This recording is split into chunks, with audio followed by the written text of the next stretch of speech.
channel. I hope you've been here before, but if not, I'm glad you're here now. Today, I'm going to be doing a part 2 to a video that I had made a while ago. If you didn't see that video, I'll have a card pop up, but there are these books, these dinosaur comic books, and so I read from one called Dinosaur Therapy, and it just had some tidbits about life, but today I thought I would share from Dinosaur Philosophies. Similar premise, some short, quippy comics featuring dinosaurs. I'm sure I talked about it in the last video, but I do love dinosaurs.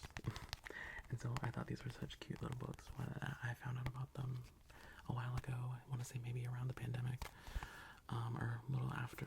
But yeah, without further ado, let's get into it. Let's see. I'm going to read a little bit about what the book says dinosaur philosophy is. While there are some comics in this book that touch on specific philosophical issues, in general they focus on philosophy in the sense of one's attitudes towards and principles about life. If I had to sum up briefly the dinosaur philosophy, I would do so thus. Face the negatives in life with hope and a sense of humor. Welcome the positive sides of life without cynicism and with an open heart. Remember that however annoying and frustrating people might sometimes seem, they are all we have. I regularly fail to live up to these principles, but what kind of principles would they be if they were easy to follow? On that positive note, enjoy the comics. Wow, I mean, that definitely ties to the idea of nothing, you either do the easy thing or you do the right thing. So already we're getting into some philosophical stuff. Is it ever easy to do the right thing? Sound off in the comments if you're watching this. Have you ever taken a philosophy class? I took a philosophy class my first semester of college, and at first I was like, wow, this is like stereotypical college stuff. Like, this class is kind of crazy. But I did really good in it, and I think the reason I had success was because my professor did a very good job of explaining the purpose of philosophy beyond the questions that we ask ourselves in philosophy. Sometimes it's less about actually finding out what's a person, or is God real, or what's the meaning of life. It's more important that we learn more about logic and reasoning and how to reason through these types of questions. So that way when we reason through any sort of problem or challenge in our life, we are equipped with tools to do so and make arguments to, inform and persuade people about our take on an issue.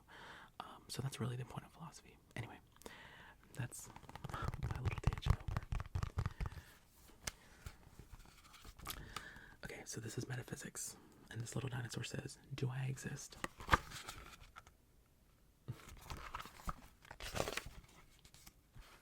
Okay, this one's kind of funny. So we have this yellow dinosaur, again, thinking about life, right? And so the yellow dinosaur says, I wonder what people think when they look at me. They can probably sense that behind my outward confidence lies a gentle, fragile soul. And then there's this green dinosaur behind him that says, there's some guy.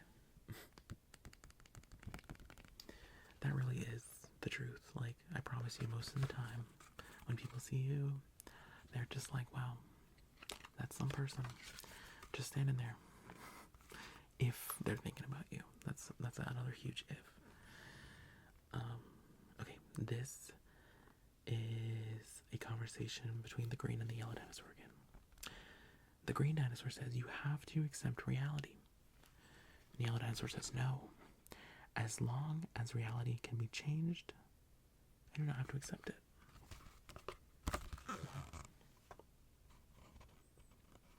Some words to live by.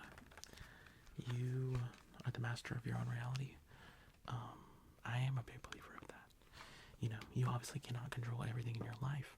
You cannot control most things in your life, but you do have the ability to control how you perceive those things and thus having a control over your reality.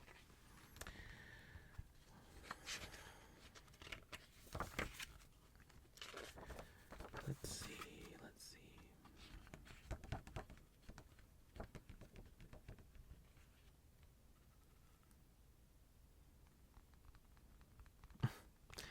So, the yellow and the green dinosaur have a lot to talk about. The yellow dinosaur says, I'm sad. And the green dinosaur says, that doesn't make sense. Everything is fine. And the yellow dinosaur says, I know. It wasn't an intellectual decision.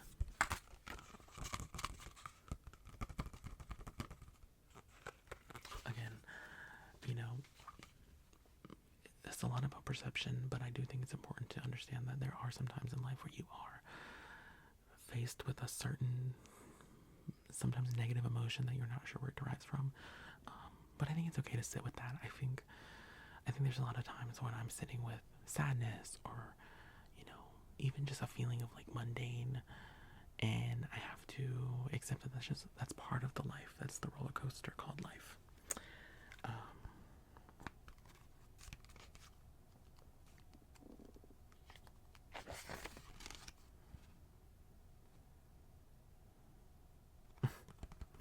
So we have the yellow dinosaur and the pink dinosaur now, as you can see here.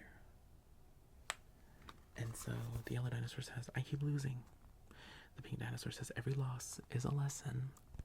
Often the lesson is, stop doing this. You suck at it. I agree with most of that comic. Every loss is a lesson. Now, sometimes it is supposed to be a sign that you're maybe not inherently good at something. Now, of course, when you find out you're not inherently good at something, you have a decision to make, right? You can either choose to be done with it because it doesn't come as easy to you, or you have to acknowledge that it will require you extra effort to be half as good as someone else who is just inherently good at it. That's a decision for you to make that you have the autonomy over to choose. I will say that even if something is easy for someone on like an inherent basis, that is not an excuse to just accept that that's kind of where they are. You know, I always forget the specific wording, but it's something like a talent, which is, you know, that inherent thing you're kind of born with, plus like the time and dedication to develop it. Only then does it become a skill. So, you know, just because you have a leg up maybe from some just inherent thing you're naturally good at, doesn't mean it should be an excuse to not go further, to not push yourself further. Because someone else could very well put in the energy to overtake you on that ability, even though they weren't as inherently good at it as you are. This comic also reminds me of Pitch Perfect. If you've ever seen Pitch Perfect, this one quote from that movie that I always find myself saying. It's when the main girl and Anna Kendrick are kind of like the main like boss of the acapella group. I forget even what specific point in the movie this was, other than I know it's when things are getting serious because everyone's kind of like sharing. I guess they're honestly just trauma dumping where all their issues come from as a way to just build better community with the girls in the acapella group. And I just remember the leader saying, my daddy always used to tell me, if at first you don't succeed, pack your bags. And, you know, obviously that's a new take on if at first you don't succeed, try and try again. But I do think that's funny because there are some people who have that outlook on things, to just like pack your bags and give up when, you know, things do take time. So don't always be so easy to give up on something. Anyway.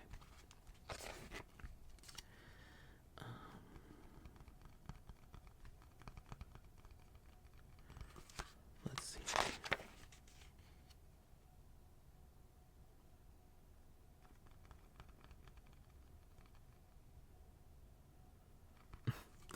So,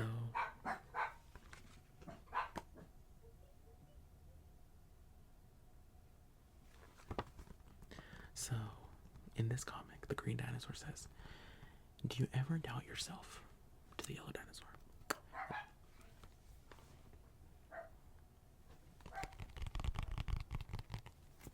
So, in this comic, the green dinosaur says to the yellow dinosaur, "Do you ever doubt yourself?"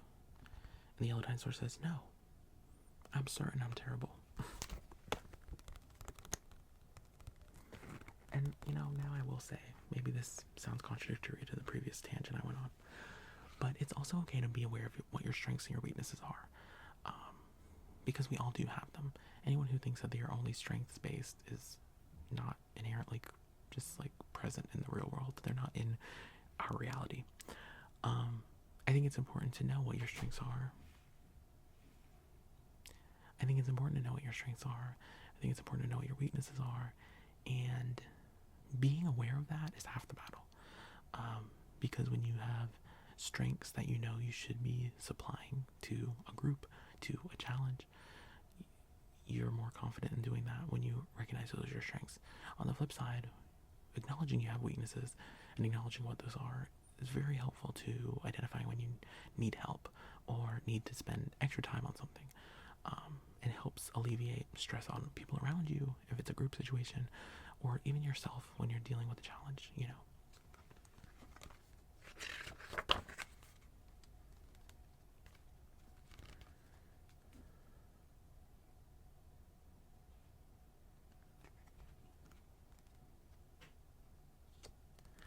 Oh, now this is some truth. So, and I say this as a college student, but I don't say this as a dig on college, so don't take it as that. This is Yellow Dinosaur, who seems to have gone to get a degree. And so they originally say, "I know nothing." But now after they get their diploma, or they have their cap on from graduation, they say, "I know even less than I thought." Now this is real. One of the paradoxes, I guess you could say, I don't know, maybe I'm talking out of my level of expertise here, but almost like a paradox of accepting new information, accepting knowledge, and being a lifelong learner, is acknowledging that there's so much information out there, and so much of it is even, theoretical and ideas about what we know. So it's hard to really know anything about anything. Of course, that doesn't mean you shouldn't pursue knowledge, because knowing a little bit about something is still, I think, better than knowing nothing about something. But yeah, that is a real statement. Especially as an undergraduate student, I'm only scratching the surface on multiple different topics, right? I'm studying English, I'm studying education. I'm studying education, and I'm scratching the surface of those things. I'm learning there's a lot of places that I could fall into rabbit holes of. And of course, that's why the people who are teaching me in these classes are never just like professors of English and professors of education. They're usually much more specialized because they have taken the time to dive into their piece of knowledge. But that was really funny. All right. Let's look for maybe one or two more. The yellow dinosaur says to the blue dinosaur, "Are you over your ex yet?" And the blue dinosaur says, "I'm over the relationship. I'm still haunted by what the relationship could have been." See, this is a big thing, because there are so many complexities to relationships that, it's another situation where you know less than you think you know. We try to convince ourselves that in relationships and related to our relationships that we already kind of know ourselves and we know what we're looking for, what our standards are, what's compatible, what's not compatible. And then usually something goes and throws a wrench into it, and you realize you know a lot less than you thought you knew. And you also realize that, theoretically speaking, any sort of thing could happen.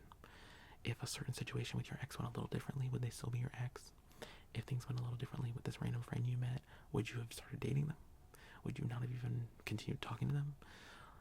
And it can be very paralyzing to try to analyze all those things.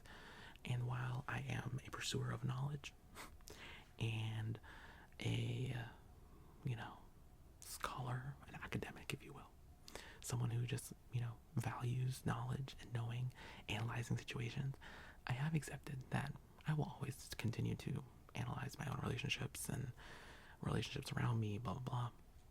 But I'm also starting to try. I say starting to try. It's hard.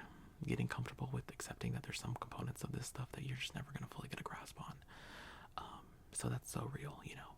Obviously, there's the component of the relationship, like a past relationship, that you know what the truth is. You know what the facts were. Let's say that. Let's not even say truth. You know what the facts were. But you don't know the 10 million other ways things could have gone. All right. We'll end on this one. The yellow dinosaur says, "This rock is cool." And the orange dinosaur says, "I think it sucks." Yellow dinosaur says, "You're wrong." And the orange dinosaur says, "An opinion can't be wrong." And the yellow one says, "Yeah, I would have agreed with you until about 5 seconds ago."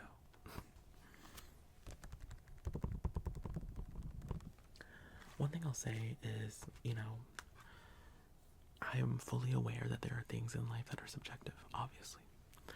I do have a pet peeve that sometimes when people are in classes discussing things and their instinct when posed like a more subjective question is to say, "Oh, well, that's subjective." Obviously. That's why we're having this conversation. If it was subjective, this would be a lecture where you take notes, but we're having a discussion. But I do think one thing about growing up, you're kind of presented as a child with this idea that there's things that are factually correct and things that are subjective and opinion based, and it's very simple. They're either one or the other. But I think getting older and being a human that's living a life, you realize that everything is assigned objective truths, and it's our job to, you know, pick our battles and fight what's subjectively true and not true. And, you know, there are so many people, I think, in this lifetime that go through life thinking that just because they've accepted something to be objectively true, that's their job is done. And that's really disappointing and sad sometimes, because I think that they're not only cutting off their own perspective and experience to other people, but they're also not leaving themselves open to learning about the people around them. So, take that as you will.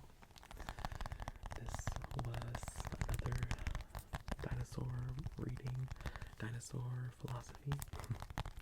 I had a lot of fun with this. I need to see if they have any more books, because this was really fun to just kind of like, you know, go through. They're very bite-sized and chill and not that deep. Maybe this one got a little deeper because it's about philosophy, but it's fun for me to think about them a little bit and challenge myself too. So hope you enjoyed, and I hope to see you again real soon. Take care. Bye-bye. Bye-bye. Bye-bye.